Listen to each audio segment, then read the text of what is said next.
Hey, Wildcats. Today is Friday, January 21st. I'm Aasha. Good morning, I'm Jaelyn. Let's get to the news this morning.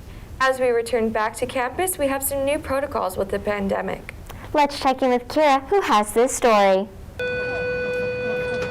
Students are back on campus, which is a nice change from where we were last year. Everyone on the Zoom screen was terrible. As a teacher, I like interacting with students, seeing where they're at, and then actually just having a person in the room. However, being on campus, we have some new regulations. And that's to have your mask on indoors at all times. That's in the gym, MP room, classrooms, anywhere indoors in the buildings. It is optional outside, but if you're in big crowds, the strong suggestion is that you do have your masks around when you're in the large crowds outside to reduce the transmission of COVID. Along with regular sanitation and social distancing. One study of about 1,000 schools in 2 Arizona counties says that schools without mask mandates were 3.5 times more likely to have an outbreak than schools that started the year with a mask mandate. These guidelines allow us to stay with in-person learning, which many students are excited to get back to. Although they may be uncomfortable and cause some strain in relationship, The fact that now I have to become the mask police, and I have students who don't have them over their nose or on properly, and now I need to stop instruction and remind them how to wear a mask. I just wish students would wear them properly so I can just teach. we are all wanting to stay safe and remain on campus. I mean, our goal is to keep everybody at school and to keep school open, and one of the ways that everyone is saying that we can ensure that is that people wear masks. Reporting for WCTV, I'm Kira Ramirez. Be sure to monitor how you're feeling, to wash and sanitize your hands, and continue to wear your masks. We want to keep all of our Wildcats healthy and safe. If you have any questions or want more information, contact the front office. Because of these new protocols, we were unable to host a traditional rally. However, we didn't let this stop us from raising spirits for winter homecoming. Let's check to see what work went into hosting a virtual rally. With COVID cases rising, Franklin High School decided to turn their winter homecoming rally to a virtual event. Let's take a look.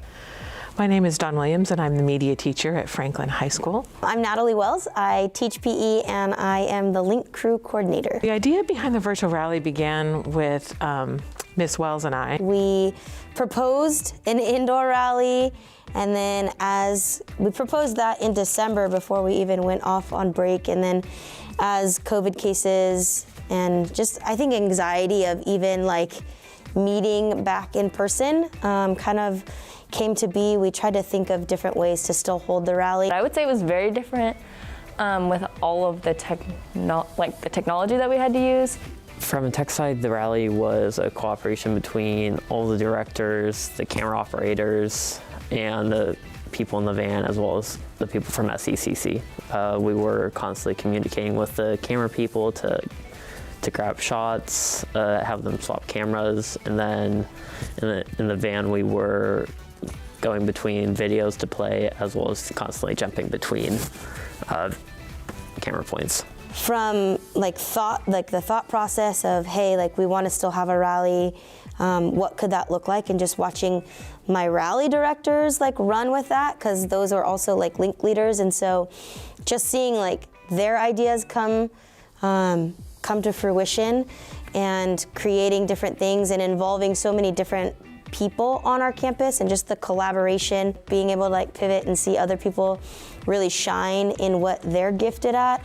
I think that has been really awesome for me. Seeing it afterward and hearing the feedback and how much people enjoyed it and stuff was really rewarding. We were all collaborating for the greater good of our school, and that just warmed my heart, because that's what we try to teach our kids every day, is we're just together to make it better for everybody else.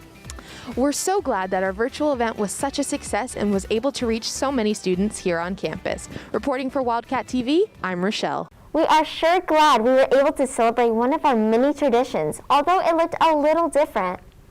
In leadership news, applications are out now for ASB representatives, Link Crew leaders, and yearbook staff. Fill out your application by the 31st and join the Google Classroom for more information.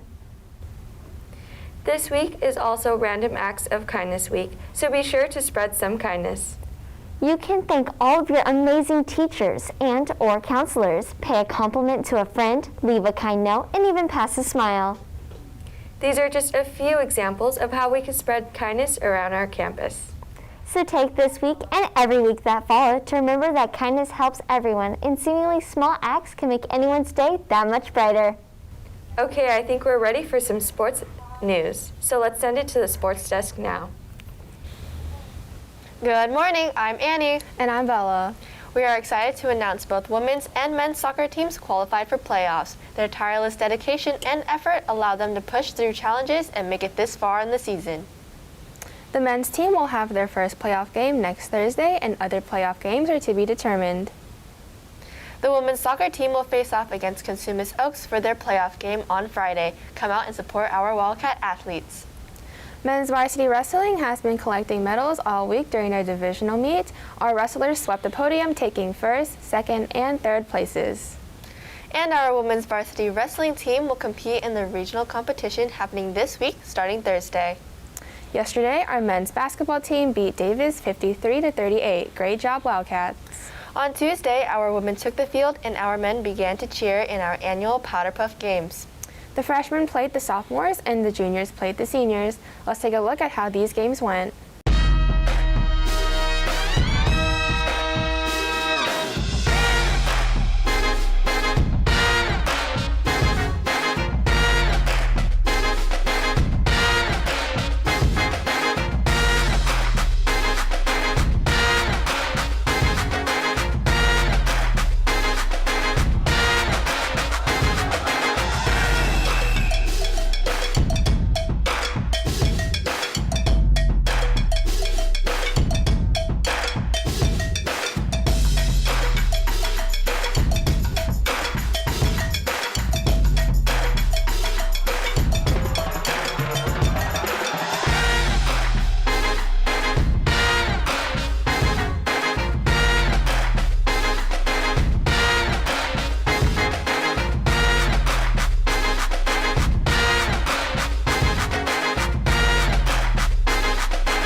That was definitely a night to remember. Great job, Cats. Everyone played and cheered hard. Remember, spring sports start next week, so stop by the window office near the main gate to get your clearance card. You'll need all the required paperwork and a signature from your doctor. As winter sports wrap up and spring sports begin, we will be keeping you up to date with all the athletic news. That's all we have for you today. Let's head over to the Spirit Corner now for some club and college news. Good morning, I'm Brian. Hello, I'm Colin.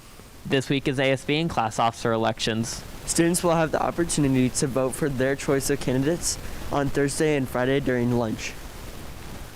Destin Doctors will be hosting workshops with Sutter Health on the first Monday starting of every month. The workshops will be led by 6 hospital residents and nurses who will present a series of lectures and hands-on labs. The Students for Social Justice will be having a Black History Month meeting after school in HH1. They will be discussing the hidden figures of African American history and express their influence through chalk art around campus. In counseling news, if you need help with course selection, the counseling office will be open Wednesday morning at 8 a.m. Please stop by and ask questions. Are you interested in joining WCTV or want to learn more about it? Let's check this video to see more about this program.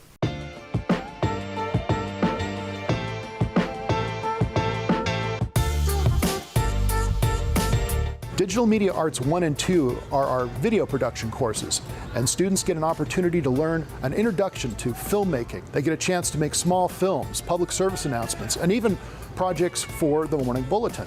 I'd say the best part about this class is definitely the freedom you have. You get to wander around a lot, you get to go outside a lot. You can go anywhere on the school and record and bring your ideas to life. And we also have this really nice and professional editing software called Adobe Premiere, and that is very useful as well. Throughout the pathway, students build on their foundational skills from Digital Media 1 to Digital Media 2.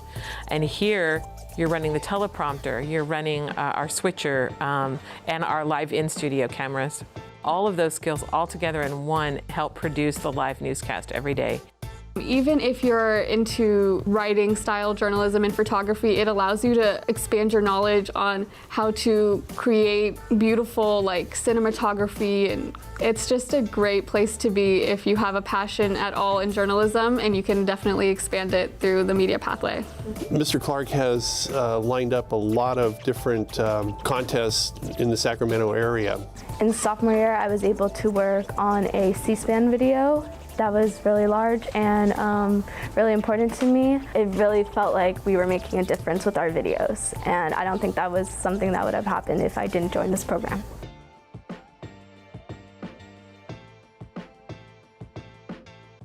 If you're interested in joining the WCTV pathway, mark it on your course selection. And remember to complete your online course selection by February 15th. Finally, seniors, have you completed your financial aid application? The FAFSA and CADA are due March 2nd, so don't miss out. Community college tuition is free for all students, but you must complete the application. See your counselor, Ms. Larson, in the Career Center or the Senior Corner of the FRHS website for more information. Now, let's end the news desk to wrap up the show. Okay, that's all we have for you today. We will see you back here again tomorrow. Make it a great day, Wildcats.